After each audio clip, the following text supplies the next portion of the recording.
10 आणि 11 जानेवारी दिसा हरमल पंचकृषी शिक्षण मंडळाचे गणपत पार्सेकर कॉलेजीत 2 दिवसांची आंतरराष्ट्रीय परिषद झाली। सदानंद तानावडेन परिषदेचे उक्तावण केले। पळयात पुराय बातमी।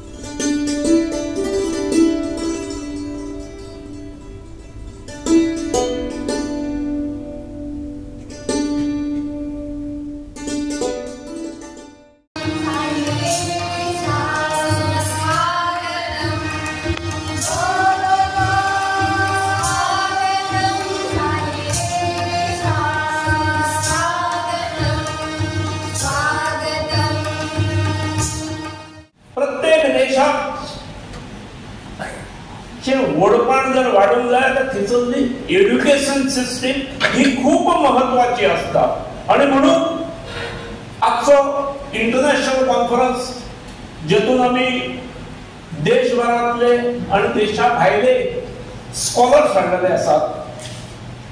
ताणे हांगा डेलिब्रेशन 2 दीस जातले। ह्या डेलिब्रेशनाच्या माध्यमातून जे मंथन जातले ते मंथन केवळ ह्या इन्स्टिट्यूशनाक बेनिफिट असता बेनिफिशियल असता इतलेच ना, तर त्या मंथनाचो सार जो असा तो आम्ही सरकाराक शिक्षण खात्याकूय दितले।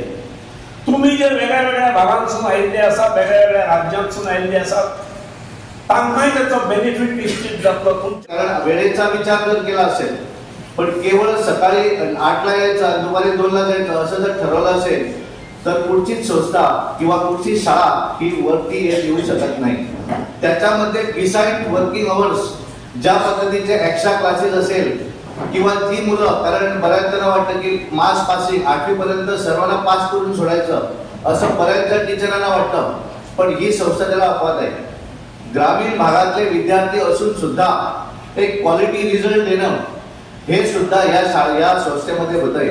आणि त्यामुळे एखादा विद्यार्थी जर समजा त्याला कमी दर्जाचा असेल आणि एखादा विद्यार्थी 98 अबव असेल आणि एखादा लेस दॅन 35 असेल तर त्या मुलाला त्या 90% जाता येणार नाही, पण त्याला अबव 50% आणण्याचं काम सुद्धा या संस्थेचे शिक्षक करतात। हे सर्वात महत्त्वाचं आहे आणि म्हणून लोकांना या शाळेबद्दल या संस्थेबद्दल एक विश्वास निर्माण झालेला आहे आणि म्हणूनच गेली कित्येक तरी वर्ष या संस्थेमध्ये या शाळेमध्ये शिकणारे विद्यार्थी आज संबंध गोव्यामध्ये असेल किंवा महाराष्ट्रामध्ये असेल, कोणी डॉक्टर झालेला असेल, कोणी चार्टर्ड अकाउंटंट असेल, कोणी आर्किटेक्ट असेल, कोणी इंजिनियर झालेला असेल, एखादा चांगला बिझनेसमॅन झालेला असेल आणि त्यामुळे हे सगळं जे आहे हे सगळं करण्याचं काम या संस्था करत आहे।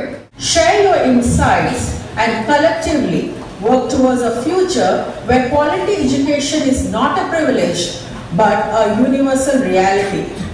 Thank you, and let the conference on Sustainable Development Goal 4 Quality Education begin. And therefore, the main objective is, it is expected that after the successful completion of pre-primary